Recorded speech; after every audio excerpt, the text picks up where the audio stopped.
சின்ன சர்ப்ரைஸ் இருக்கு. எடுத்தா உள்ள இருந்து ஆள் வராம தான் சரி. அடுத்து ஒண்ணுண்ணா. என்னடா எடுக்க வண்ணே இருக்குமா?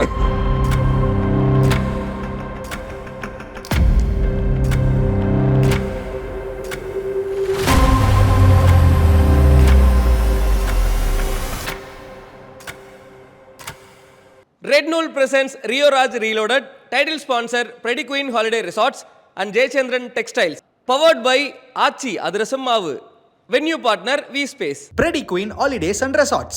Safe journey, secured stay, aesthetic environment, unexplored places, authentic foods. Live together, love together, laugh together. குறைந்த விலை நிறைந்த தரம் தங்கள் தேவைகள் அனைத்தும் ஒரே இடத்தில் ஜெயச்சந்திரன். ஸோ அதே மாதிரி இப்போ அந்த பழைய மூமெண்ட்டை ரீக்ரியேட் பண்ற மாதிரி கதாரியோ ரொம்ப சந்தோஷம். ஆத்மாவும் போட்டோ எல்லாம் போட்டு எல்லாம் பார்த்தே ரொம்ப ரொம்ப நல்லா இருக்கு. நன்றி நன்றி. ரொம்ப சந்தோஷம் கடா. வாழ்த்துக்கள். சரியா எப்படா இருக்கிற? யாருன்னு தெரியலையா? விஜய் சேதுபதிடா. அண்ணே தெரியுதுண்ணே. சரி, நம்ம 2 பேர் சேர்ந்து எப்ப படம் பண்றோம்? நீங்க சொல்லுங்க. எனக்கு ஓகேடா. நீதான் நடிச்ச பெரிய ஸ்டார்ஸோட தான் நடிப்புன்னு கேக்குறியாமே. அது ஏற்கனவே ஒரு தடவை மிஸ் ஆச்சு. இறைவி படத்துல நடிக்க வேண்டியது பாபி சிம்மாவோட கேரக்டர். வணக்கம் ரியோ. உங்களை நான் பிக் பாஸ்ல பார்த்தது எனக்கு தெரியும். நீங்க பெரிய இடத்துக்கு போவீங்க. பிக் பாஸ் வீட்டுக்குள்ளார இருக்கும்போது ரொம்ப ரொம்ப டஃபா இருக்கும். ஆக்சுவலா உள்ள ஒரு டாஸ்க் நான் ரொம்ப ஜாலியா பண்ணிட்டேன். ஆனா எனக்கு வீட்டுக்குள்ளார இருக்க யாருமே அதை அப்ரிஷியேட் பண்ணவே இல்லை. எனக்கு இந்த கேம்ல ரியோ பண்ணது எனக்கு ரொம்ப பிடிச்சிருந்தது அப்படின்றதோட நிறுத்தாம ஒரு வார்த்தை சொன்னாரு. I feel complete. யாரு பேசுறீங்க? எங்க இருந்து பேசுறீங்க? ஆத்தங்கர மரமே அரச மர இலையே. அங்கிள் தான் பேசுறேன். எத்தனாவது படிக்கிறீங்க? காலேஜ் படிச்ச பாப்பாங்கன்னு சொல்லுவாங்க அங்கிள். குழந்தை வாய்ஸ் ஏன்டா கண்ணா உன்னோட வாய்ஸ் இப்படி இருக்குது? ப்ரோ அடுத்து வச்சிருக்க 2 வாய்ஸை போட்டுருங்க ப்ரோ. இருங்க இவ்வளவு பச்சையா வந்துக்கிட்டா. ஆச்சி அதிரசமா விடுங்க. கையில தட்டி சூடான எண்ணெயில பொரிச்சா அதிரசம் ready.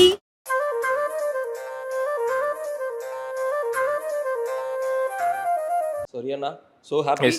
Hi, thank you. Celebrate பண்றதுல நாங்க பயங்கர ஹாப்பியா இருக்கோம். அப்படி நான் உங்ககிட்ட ஒரே ஒரு டைம் சொல்லியிருக்கேன். நான் இன்னைக்கு இங்க இருக்கிறதுக்கு காரணமும் நீங்க தான். உங்களை பார்த்து உங்களோட கம்பேரிங்லாம் பார்த்து இந்த மாதிரி ஜாலியாக எல்லார்ட்டையும் பேசலாம் போலே அப்படின்னு சொல்லி ஆரம்பிச்ச பையனும் இன்னைக்கு உங்ககிட்டே தேங்க்யூ ஸோ மச். ஸோ ஹாப்பினா. Such a pleasure. Thank you. வாழ்த்துக்கள் ஃபார் நன்றி. அனுபவம் பொல்லாததுக்கு.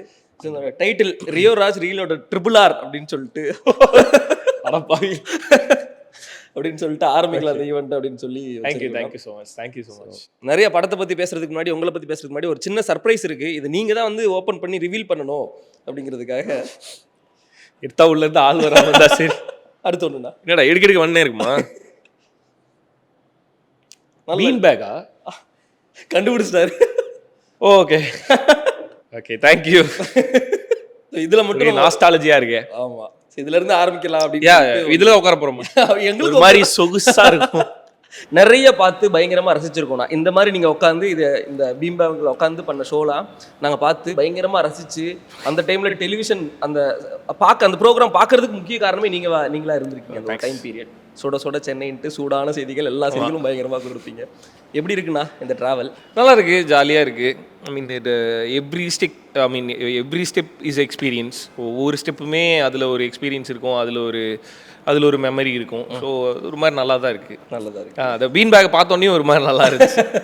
ஓ பீன் பேக் வா அப்படி இருந்தது. அப்போல்லாம் ப்ரோக்ராம் டிசைன் பண்ணும்போது கண்டிப்பா நம்மளோட ஐடியாஸ் ஆங்கரை நம்மளோட ஐடியாஸும் கொடுப்போம் இல்லையா? அப்போ எப்படி நான் ஒரு ப்ரோக்ராம் டிசைன் பண்ணி அதில் நம்ம போய் இல்லை, எங்களோட ஷோ ஸ்பெஷலி கம்பைண்டாக தான் இருந்தது. நானு கவின் நான் சேர்ந்தது தான் சுட சென்னை. நான் தனியானும் கிடையாது, கவின் தனியானும் கிடையாது. நாங்கள் 2 பேரும் சேர்ந்து பண்ணது தான் சுட சென்னை. கோச்சாரியா கவின். ஸோ அது எப்படின்னா சும்மா ஜென்ரலாக நாங்கள் 2 பேரும் பேசிக்கும் போது 2 பேருக்குமே ஒரே டைமில் ஸ்பார்க் ஆகும்ல. இப்போ நான் சொல்கிறது அவனுக்கு சூப்பராக இருக்கும், அவன் சொல்கிறது எனக்கு சூப்பராக இருக்கும், அந்த மாதிரி இருக்கும்ல. அப்படி கம்பைண்டாக தான் அந்த ஷோவே ஒர்க் பண்ணோம். அதோட ஸ்பெஷல் என்னன்னா, எவ்ரி வீக் ஏதாவது ஒன்று புது செக்மெண்ட் வரும், ஒரு செக்மெண்ட் வெளியே போவோம். எவ்ரி வீக் ஏதாவது ஒன்று புதுசாக அதுக்குள்ளார இருந்துகிட்டே இருக்கும். அதை விட ரொம்ப முக்கியமாக அது நியூஸ் பேஸ்டு ஷோ. இப்போ நிறைய சட்டையர் இருக்கு, இப்போ நிறைய யூடியூப்ல நிறைய சேனல்ஸ் பார்க்குறேன் நான். அது எல்லாமே நான் சுட சென்னையில் பண்ணது தான். அப்போ மோஸ்ட்டாக எனக்கு நிறைய யூடியூப் சேனலை பார்க்கும்போது இது நான் சுட சென்னையிலேயே பண்ணிட்டேன் அப்படின்ற மாதிரி.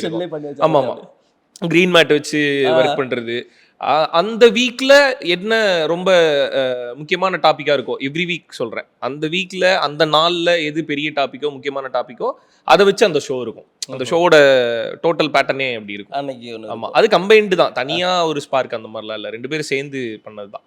அது எப்படின்னா இருக்கும், டெய்லியுமே நிறைய காலர்ஸ் கிட்ட பேசுவோம், குட்டி குழந்தை கிட்ட பேசுவீங்க, பெரியவங்க கிட்ட பேசுவீங்க, பொண்ணுங்க கிட்ட பேசுவீங்க, பசங்க கிட்ட பேசுவீங்க. அது ஒரு மாதிரி ஜாலியா இருக்கும், யாருன்னே தெரியாது. என்னோட அந்த டேவே ஹாப்பி பண்ணிடும் அது.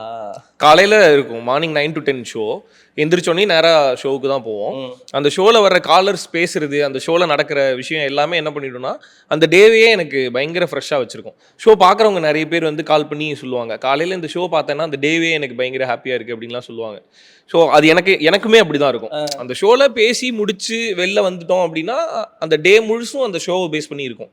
என்னோட டேவே சொல்கிறேன், அது ஒரு மாதிரி ஹாப்பி ஜாலி டேஸ். எனக்கு என்ன ஒரு மூமெண்ட் ஞாபகம் வருதுன்னா, அது யூடியூப் கூட அந்த வீடியோ இன்னும் இருக்கு. ஒரு குட்டி பாப்பா உங்களுக்கு வந்து கால் பண்ணி பேசும். அந்த பாப்பா கண்டிப்பாக உடம்பு சரியாம போயிருக்கும். நீங்க பேசி உடம்பு சரியில்லையா, சரி உடம்பு பார்த்துக்கோ, அது ரொம்ப உரிமையா பேசும் உங்ககிட்ட. அவங்க இப்போ டாக்டருக்கு படிச்சு என்ன சொல்றீங்க அப்படியா? ஆமா, இன்னும் அந்த கான்டாக்ட்ல இருக்கு இல்லையா? இன்னும் பேசுவேன். ஐ மீன் ரொம்ப ரெகுலர் கான்டாக்ட்லாம் இல்ல, ரொம்ப எப்பயாவது அவங்க குழந்தையா இருக்கும்போது வீட்டுல அம்மா திட்டினா கூட ஃபோன் பண்ணுவாங்க. ஓகே, அப்படி டச்ல இருந்தாங்க. அது என்ன பண்ணேன்னா, ஒரு நாள் நான் அந்த பொண்ணு ரெகுலரா எனக்கு காலரா வர ஆரம்பிச்சு எனக்கு ஒரு மாதிரி ரொம்ப அட்டாச் ஆயிடுச்சு.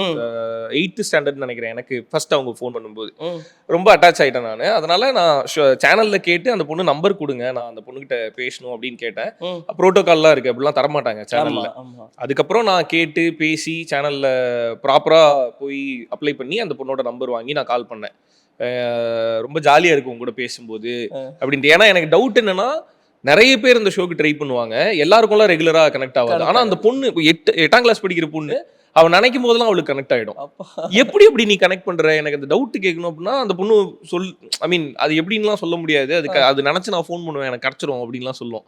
ஸோ அவங்க வீட்டில் எது நடந்தாலுமே என்கிட்ட ஷேர் பண்ணிக்கிறாலோ அந்த பொண்ணு என்கிட்ட அந்த டைம்ல பேசிட்டு இருந்தாங்க. இப்போ வளர்ந்துட்டாங்க, இப்போ MBBSலாம் படிக்கிறாங்க.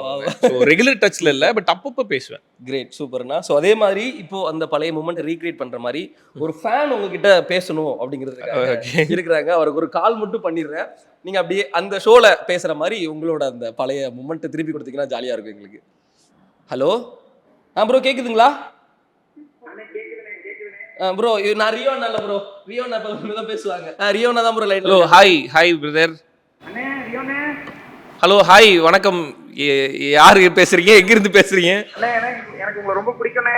ஓ தேங்க்யூ ஸோ மச். எனக்கு உங்களை சன்னிதில இருந்து பார்த்துட்டு இருக்கேனே. ஓ தேங்க்யூ ஸோ மச் பிரதர். அண்ணே எனக்கு நீங்க படத்துல நடிக்கிறீங்களே, அதெல்லாம் எனக்கு ரொம்ப பிடிக்கும்ண்ணே. எனக்காக ஒரு பாட்டு பாடி காட்டுங்கண்ணே. பாட்டு பாடி காட்டவா? இது யார் பேசுறது? உங்க ஃபேன் காலர். ஃபேன் தானா? டேய், தெரிஞ்ச காலர் யாராவதா? இல்லடா, உங்க ஃபேன் தானா? என்ன பாட்டு பாடணும் சொல்லுங்க அண்ணே. உருகி போடுங்கண்ணே, உருகி. இல்ல உருகி பாடினா ஆனந்த ரவிந்தக்ஷன் பயங்கரமா டென்ஷனா வராது. ஒரு மாதிரி ராகம்லாம் போட்டு பாடணும், அவ்வளோ டஃபா சொல்லாதீங்க. வேற ஏதாவது சொல்லுங்க அண்ணே. அப்போ உங்களுக்கு பிடிச்ச பாட்டு ஏதாவது பாடுங்கண்ணே எனக்காக. எனக்குன்னு இருக்குது அந்த ஆத்தங்கர மரமே, அது வேணா நான் பாடுறேன். அது பாடுனா நான் தப்பா பாடுறேன்னு கண்டுபிடிக்க முடியாது. அண்ணே அக்காக்கு பாடின பாட்டு பாடுங்கண்ணே, நல்லா இருக்கும். அதுதான் ஓகே. என்னடா பாட்டு போட சொல்லுவானேன்னு பார்த்தா பாட சொல்றானே.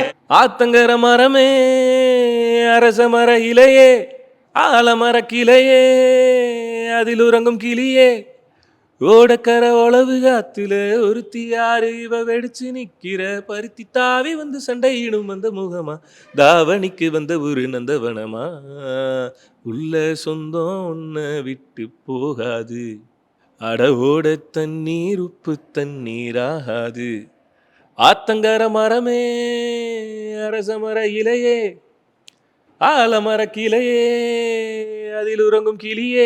தேங்க்யூடா. இது யார் பேசுது? ஃபேன். ஓகே. இல்ல அவர் பேரு.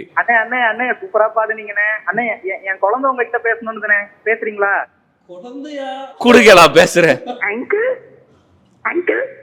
அங்கிள் தான் பேசுறேன். சொல்லுங்க ரியோ அங்கிள். சொல்லுங்க. எத்தனாவது படிக்கிறீங்க? அம்மாக்கு உங்களை ரொம்ப பிடிக்கும் அங்கிள். அம்மா காலேஜ் படிச்சப்போ உங்க ஷோலாம் பாப்பாங்கன்னு சொல்லுவாங்க அங்கிள். ஆயா வயசு மாதிரி தெரியுது. குழந்தை வாய்ஸ் ஏன்டா கண்ணா உன்னோட வாய்ஸ் இப்படி இருக்குது? என்ன சாப்பிட்டீங்க காலையில? இப்போ நீங்க பாடிட்டீங்கன்ற ஆணவத்துல தானே அங்கிள் இந்த மாதிரி பேசுறீங்க. இதை விட ஆணவமா பேசுவேன் அங்கிள். ஏய், யாரா அந்த அங்கிள்? குழந்தை வாய்ஸ்ல பேசுற அங்கிள் யார் அது? ஒட்டேரி நரி பேசுறேன் அங்கிள். ஒட்டேரி ஓட்டேரி நரி. ஓட்டேரி நரி பேசுறீங்களா? ஐயோ இது தெரியாம கொடுத்துட்டேனே. சொல்லுங்க சொல்லுங்க. அப்பா அப்பா பேசுறாங்க அங்கிள். அப்பா பேசுறாங்களா? கொடுங்க கொடுங்க. ஏன் வாய்ஸ் வரலையா? குழந்தை வாய்ஸ். உங்களை ரொம்ப பிடிக்கும். அம்மா காலேஜ் டைம்ல உங்களை பாப்பாங்கன்னா அப்பாக்கு தெரியாது. என்னடா ஒரு குழந்தைக்குள்ளார இவ்வளவு வாய்ஸ் வருது? சிரிக்கும் போது ஒரு வாய்ஸ் வருது, பேசும்போது ஒரு வாய்ஸ் வருது. அப்பாட்ட கொடுத்துருங்க கொடுத்துருங்க. குழந்தை இங்க பாருங்கடா, குழந்தை வாய்ஸ் வரலடா உங்களுக்கு, அப்பாட்ட கொடுத்துருங்கடா. ஆமா ப்ரோ, கேட்க முடியல ப்ரோ. நீங்க சிரிக்க கூடாது, நாங்க தான் சிரிக்கணும். அண்ணே ரொம்ப சந்தோஷம்ண்ணே. என் குழந்தை பயங்கரமா சந்தோஷப்படுதுண்ணே. அப்படியா? இந்த இன்ஸ்டாகிராம்ல எல்லாம் போடுவாங்கல்ல, my inner child is happy அப்படின்ட்டு, அந்த மாதிரி அவரே அவருக்குள்ள இருக்க குழந்தையை சந்தோஷப்படுத்திக்கிறாருன்னு நினைக்கிறேன். ப்ரோ அடுத்து வச்சிருக்க 2 வாய்ஸை போட்டுருங்க ப்ரோ, முடிச்சிடலாம் சீக்கிரம். இருங்க இருங்க. சரி சரி, எடுங்க எடுங்க எடுங்க. என்னடா இவ்வளவு பச்சையா ஒத்துக்கிட்டா?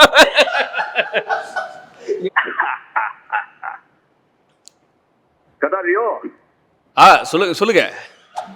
ரொம்ப சந்தோஷம் கதா, ரொம்ப சந்தோஷம். ஆத்மாவும் போன்ற எல்லாம் போஸ்ட் எல்லாம் பார்த்தே ரொம்ப ரொம்ப நல்லா இருந்துச்சு கதா. நன்றி நன்றி. எனக்கு தெரிஞ்சு ஃபார் த ஃபர்ஸ்ட் டைம் அந்த பக்கமும் அவரே பேசுறாரு, இந்த பக்கமும் இவரே பேசுறாரு. சொல்லுங்க கண்ணா, தமிழ் வாணன். ரொம்ப சந்தோஷம் கண்ணா உங்ககிட்ட பேசுறதுல. வாழ்த்துக்கள் வாழ்த்துக்கள். அடுத்து போலாம்னா சொல்லுங்க. போப்பா. போயிடலாங்க. எனக்கு ஒரு மாதிரி ரொம்ப கியூரியஸா இருக்கு, அடுத்து என்ன வயசுன்னு நீ பேசி அதை நான் கண்டுபிடிக்க போறேன். வணக்கம் ரியோ. வணக்கம் வணக்கம் சார். உங்களை நான் பிக் பாஸ்ல பார்த்ததுல எனக்கு தெரியும், நீங்க பெரிய இடத்துக்கு போவீங்க. நன்றி சார். கண்டிப்பா இன்னும் பல உயரத்துக்கு நீங்க போவீங்கன்னு நான் நம்புறேன். Thank you so much. நீங்க எப்பவுமே பழசு பார்க்காத ஒரு நபர் எனக்கு தெரியும். என்னுடன் நடந்த சுவாரஸ்யமான சில நிகழ்வுகளை பகிர முடியுமா? எனக்கு கமல்ஹாசன் சார் கூட, ஐ மீன் உலகநாயகன் கூட இருந்த ரொம்ப சுவாரஸ்யமான விஷயம் 2 இருக்கு. ஒன்று, பிக் பாஸ் வீட்டுக்குள்ளார இருக்கும்போது ரொம்ப ரொம்ப டஃப்பாக இருக்கும் ஆக்சுவலாக உள்ள. ஸோ அப்படி இருக்கும்போது ஒரு டாஸ்க் வந்து நான் ரொம்ப ஜாலியாக பண்ணிட்டேன். ஆனால் எனக்கு வீட்டுக்குள்ளார இருக்க யாருமே அதை அப்ரிஷியேட் பண்ணவே இல்லை. அப்புறம் லேட்டரான தான் தெரிஞ்சுது வீட்டுக்குள்ளார அப்ரிஷியேட்டே பண்ணிக்க மாட்டானுங்க அப்படின்றது எனக்கு கடைசியாக தான் புரிஞ்சுது. வெளில வந்ததுக்கு அப்புறம் தான் அது புரிஞ்சுது. பட் அந்த டாஸ்க் முடிஞ்சதுக்கு அப்புறமேட்டு எவனுமே அதை அப்ரிஷியேட் பண்ணவே இல்லை. ஆனால் எனக்கு ரொம்ப கான்ஃபிடென்ட்டாக தெரியும் அந்த டாஸ்க் வந்து நான் ரொம்ப நல்லா பண்ணியிருக்கேன், ஜாலியாக பண்ணியிருக்கேன், அந்த வீடே ஜாலியாக இருந்தது, அந்த டாஸ்க் ஃபுல்லாக என்னால் தான் அப்படின்றது எனக்கு தெரியுது. ஆனால் உட்கார வச்சு பேசுவாங்கல்ல, அப்போ யாரோட வாயிலிருந்தும் என் பேர் வரவே இல்லை. எல்லாரும் அவங்க யாரை காம்படிஷனாக நினைக்கிறாங்களோ அவங்கள சொல்கிறது, இல்லைன்னா அவங்களே சொல்லிக்கிறது, இப்படி தான் இருந்தாங்க. நான் ஓப்பன் ஹார்ட்டாக எனக்கு யாரை தோணுதோ அவங்கள சொல்லிட்டு நான் உட்காந்துட்டேன். அந்த மாதிரி நம்மள சொல்லுவாங்க, நம்மளுக்கு ஒரு எக்ஸ்பெக்டேஷன் இருக்கும்ல. ஆனால் எனக்கு பிக் பாஸ்க்குள்ளார அந்த எக்ஸ்பெக்டேஷன் இல்லை, அதெல்லாம் போயிடுச்சு. சொல்லுவானுங்க வெயிட் பண்ணுறேன், யாருமே சொல்ல. எல்லாருமே அதில் ஒரு வேற ஒன்று பண்ணிட்டு இருக்காங்க. யாருமே அந்த அப்ரிசியேஷன் ஒன்று கிடைக்கணும்ல, அது எனக்கு கிடைக்கவே இல்லை. அந்த வாரம் சாட்டர்டே கமல் சார் வந்துட்டு இந்த டாஸ்க்கு பற்றி எல்லாரும் சொல்லுங்கன்னாங்க. நான் எந்திரிச்சு நின்றுட்டு, எனக்கு பிடிக்கவே இல்லைனாலும் எவ்வளோ அன்கம்ஃபர்டபுளாக இருந்தாலும் நான் இதை நல்லா பண்ணேன், நான் நம்புகிறேன் சார். என்னால் முடியலைன்னா கூட நான் இந்த வீட்டை ஜாலியாக வச்சுக்கணும்னு நான் நினச்சேன் அப்படின்னு சொன்னேன். அதுக்கு கமல் சார் வந்து அப்போ விட்டுட்டாரு. கொஞ்ச நேரம் கழித்து பேசி முடித்தோன்னையும் எனக்கு இந்த கேமில் வந்து ரியோ பண்ணது எனக்கு ரொம்ப பிடிச்சிருந்தது அப்படின்றதோட நிறுத்தாமல் ஒரு வார்த்தை சொன்னார். அதில் எல்லாருமே ஹாப்பியாக இருந்தது காரணம் நீ தான் ரியோ, தேங்க்ஸ் அப்படின்னு சொன்னார். என்னோட அந்த பிக் பாஸ் வீட்டில் என்னால் அந்த கமல் சார் மாதிரி ஒரு ஆள் வாயிலிருந்து ரொம்ப ஹாப்பியாக வச்சுருந்ததுக்கு தேங்க்ஸ் அப்படின்னு சொல்லும்போது ஐ ஃபீல் கம்ப்ளீட். ஏன்னா அந்த டாஸ்க் முடிஞ்சோடனே யாருமே வீட்டுக்குள்ளார ஒன்றா இருக்க யாருமே சொல்லியடா அப்படின்னு வெயிட் பண்ணும்போது கமல் சார் மாதிரி ஒருத்தர் வந்து தேங்க்ஸ்ன்னு சொல்லும்போது பயங்கர ஹாப்பி ஆயிடுச்சு எனக்கு. அது ஒன்று. 2வது, வீட்டுக்குள்ளார ரேண்டமாக நிறைய மொமெண்ட்ஸை பற்றி நம்ம பேசியிருந்திருப்போம். அதை நோட் பண்ணி அவர் வந்து நான் அந்த வீட்டிலேருந்து வெளில வர டைமில் எனக்கு கிஃப்ட் பண்ணது வந்து டென்ட் ஒன்று கிஃப்ட் பண்ணார். ஓகே, நீங்கள் ஃபாரஸ்ட்குள்ளார எங்கேயாவது போகிறீங்க, அங்கே வந்து இந்த டென்ட் உங்களுக்கு யூஸ் ஆகும் அப்படின்னு சொல்லி அந்த டென்ட் எனக்கு கொடுத்தாரு. அது இன்னுமே ஓப்பன் பண்ணுறதுக்கு எனக்கு மனசு வராமல் அந்த டென்ட் அப்படியே என்ன சொல்றீங்க? இன்னும் அப்படியே வச்சிருக்கேன். அந்த நம்ம எங்கேயோ பேசினதை ஞாபகம் வச்சு, ஞாபகம் வச்சு அந்த டென்ட் எனக்கு கிஃப்ட் பண்ணாரு. எனக்கு மட்டும் இல்ல, எல்லாருமே பேசுறது நடந்துக்கிறத வச்சு எல்லாருக்குமே ஒவ்வொரு கிஃப்ட் பண்ணாரு அவரு. ஸோ அதுல எனக்கு டென்ட் கொடுத்தாரு. அது பயங்கர ஹாப்பியா இருந்தது. இந்த 2 மொமெண்ட் எனக்கு பிக் பாஸ்ல கமல் சார் கூட இருந்ததுல வந்து இந்த 2 மொமெண்ட்டும் ரொம்ப முக்கியமான, மறக்க முடியாத மொமெண்ட். Great, super. சம்வேர் எனக்கு ஒரு மாதிரி தோணும்ல, நம்ம இன்னும் பெட்டரா பண்ணணும் அப்படின்லாம் தோணும்போது நம்ம பண்ண டாஸ்க்கை பார்த்து அவரே தேங்க்ஸ் அண்ட் சூப்பர்னு சொல்லியிருக்காரு. ஆண்டவர் ஆமா, அவர் வாயிலிருந்து வந்தது அப்படிங்கும்போது அது ஒரு பெரிய எனர்ஜி. வேற லெவல், சூப்பர். ப்ரோ கேட்டிங்களா ப்ரோ? நல்லா இருந்துச்சு. ஆமா, சரியா கேட்கலன்னு கதவை திறந்து விட்டு கேட்டு போன. இவ்வளவு கேவலமா மாட்டிப்பீங்க. சரி அடுத்து யாரு வரா? கதை சரியா? நீங்க கேட்கும். சரியா அப்புறம் இருக்கிற ஹலோ ஏய் யாருன்னு தெரியலையா? அண்ணே. விஜய் சேதுபதிடா. அண்ணே தெரியுதுண்ணே. நல்லா இருக்கண்ணே, நீங்க எப்படி இருக்கீங்கண்ணே? நல்லா இருக்கேன்டா. பாத்தண்டா போஸ்டர்லாம் நல்லா இருக்கு. தேங்க்யூண்ணே. சரி நம்ம 2 பேரும் சேர்ந்து எப்ப படம் பண்றோம்? நீங்க சொல்லுங்க, நீங்க சொன்னீங்கன்னா பண்ணிடலாண்ணே. எனக்கு ஓகேடா. நீ தான் வந்து நடிச்சா பெரிய ஸ்டார்ஸோட தான் நடிப்புன்னு கேக்குறியாமே. இதுவரை நான் எந்த பெரிய ஸ்டாரோட நடிச்சு நீங்க பாத்தீங்க, பண்ணிடலாண்ணே. எனக்கு ஆசைதான். பெருசா கேக்குறியாமே நீ? அது ஏற்கனவே ஒரு தடவை மிஸ் ஆச்சு, இன்னொரு தடவை மிஸ் ஆகாம பாத்துக்கலாண்ணே. அது என்ன மிஸ் ஆச்சுன்னு சொல்லிடேன், அத மக்களுக்கு தெரியுமே. சரி ஓகே சொல்றேண்ணே. சொல்லுவா. இறைவி படத்துல நடிக்க வேண்டியது. அப்படியா? ஆமா. அது சேதுனனே கூப்பிட்டு இந்த ரோல் நீ பண்ணு அப்படின்னு சொல்லியிருந்தாரு. பாபி சிம்மாவோட கேரக்டர் அது நான் நடிக்க வேண்டியதா இருந்தது. அப்ப எனக்கு நான் நடிக்கலாம்னு சொல்லி அது ஃபிக்ஸ் ஆயிருந்தப்போ வந்து அதுல விஜய் சூர்யா சார் இல்ல. விஜய் சூர்யா சார் கேரக்டர் வந்து விஜய் சேதுபதி நான் பண்றதா இருந்தது. அப்ப நான் பாபி சிம்மா கேரக்டர் பண்றதா இருந்தது. அப்புறம் அது லேட்டரா அது ஒரு 1 வீக் டாபிக் தான். அதுக்கப்புறம் அது அப்படியே மிஸ் ஆயிடுச்சு. அதுக்கப்புறம் விஜய் சூர்யா சார் உள்ளார வந்தாரு. அதுக்கப்புறம் எல்லாம் அப்படியே கம்ப்ளீட்டா சேஞ்ச் ஆச்சு. ஓகே. ஆனா அது பெரிய மேஜர் மிஸ் ஆயிருந்திருக்கும் இல்லையானா? இல்ல எனக்கு அப்படிலாம் ஃபீல் ஆகல. ஏன்னா அது சேதுனனே கூப்பிட்டு சொன்னாரு. அதுக்கப்புறம் சேதனனே கூப்பிட்டு இல்லடா இது இப்படி மாறிடுச்சு அப்படின்ட்டாரு. எனக்கு நிறைய இந்த மாதிரி சான்ஸ்லாம் மிஸ் ஆகும்போது அது பயங்கர ஹர்ட் ஆவோ இல்ல ஹார்ட் ஃபீலிங் ஆவோ எல்லாம் தோணாது. ஓகே. எனக்கு இதுவரையுமே அப்படி தோணுனதே இல்ல. சூப்பர். போயிடுச்சு, நெக்ஸ்ட் அடுத்து என்னன்னு பார்க்கலாம் அப்படிங்கற ஒரு ஒன்ஸ் அது நம்ம அந்த ரோல் இருக்கும் அப்படின்னு சொல்லி அவங்க சொல்லிட்டு அதுக்கப்புறம் அவங்களே அது வேணாம்னு சொன்னாங்கன்னா எனக்கு அது ஓகே தான்.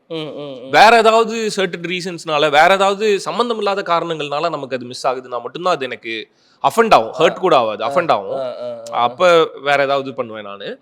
பட் அது வேணான்னு அவங்களே யோசிக்கிறாங்கும் போது அதை போட்டு ஃபோர்ஸ் பண்ணி நம்மளை ஹர்ட் பண்ணிட்டு அதெல்லாம் கரெக்ட். Super great bro. வேற யாராவது அது ஆக்சுவலி இல்லைன்னு சொல்லும்போது கூட 2 பேரும் ஜாலியா தான் பேசிட்டு இருந்தோம். அப்படியா? இல்லடா விஜய் சூர்யா சார் வந்துட்டாரா, அது மிஸ் ஆயிடுச்சுடா, அது இன்னொன்று பண்ணலாம்டா அப்படின்னாரு. ஓகேண்ணே. என்னடா ஓகேன்ட்டா அப்படின்னாரு. இல்லைண்ணே அது அவர் வராரு, அப்புறம் எல்லா காஸ்டிங்கும் மாறுதுங்கும் போது இது மிஸ் ஆகுறது இயல்பு தானே அப்படின்னா சூப்பர்ரா அப்படின்னு சொல்லிட்டு கொஞ்ச நேரம் பேசிட்டு இருந்தாரு. கண்டிப்பா இந்த ஒரு மனநிலை வந்துச்சுன்னா போதும், நிறைய லைஃப்ல அது இருக்கணும். ஏன்னா கண்டிப்பா இருக்கணும். அது இந்த மாதிரி மீடியா ஃபீல்டுக்கு, சினிமா ஃபீல்டுக்கு இது கண்டிப்பா ஆமா. யாராவது ஒருத்தர் தருவாங்கன்னு வெயிட் பண்ணிட்டு இருந்தா யாருமே தர மாட்டாங்க. நம்ம தான் கிரியேட் பண்ணிக்கணும். சூப்பர், வேற லெவல்னா ப்ரோ. அடுத்து யாராவது இருக்காங்களா ப்ரோ? டார்கெட் இருந்துச்சு bro. Thank you so much bro. தேங்க்ஸ்டா இதுக்கு மேல கடன்தான் ப்ரோ வாங்குறேன். Thank you so much for the effort. ரொம்ப சந்தோஷம் உங்ககிட்ட பேசுனது. இது உண்மையிலே ஒரு ஃபேனா வந்து பேசுறேனே, எனக்கு உங்களை ரொம்ப ரொம்ப பிடிக்கும். நன்றி. இன்னும் நிறைய படங்கள் பண்ணி எங்களை என்டர்டெயின் பண்ணுங்கண்ணே, அது போதும் எங்களுக்கு. கண்டிப்பா. Thank you so much. Thanks for the effort. Thank you. Love you. Bye. Love you. Bye. Love you. ஆண் பாவத்துக்கு வாழ்த்துக்கள்ண்ணே. நன்றி. என்னோட பிரதிநிதியா இருந்து நீங்க பேசுவீங்கன்னு நம்புறோம். கண்டிப்பா. ஆண்களுக்காக இதோ ஆண் பாவம் பொல்லாது. Thank you so much.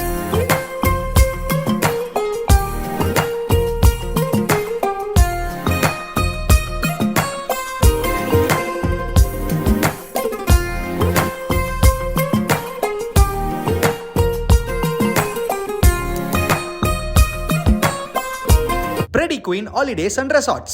Safe journey, secured stay, aesthetic environment, unexplored places, authentic foods. Live together, love together, laugh together. குறைந்த விலை, நிறைந்த தரம். தங்கள் தேவைகள் அனைத்தும் ஒரே இடத்தில். ஜெயச்சந்திரன். ஆச்சி அதிரசமா விடுங்க, கையில தட்டி சூடான எண்ணெயில பொரிச்சா அதிரசம் ரெடி.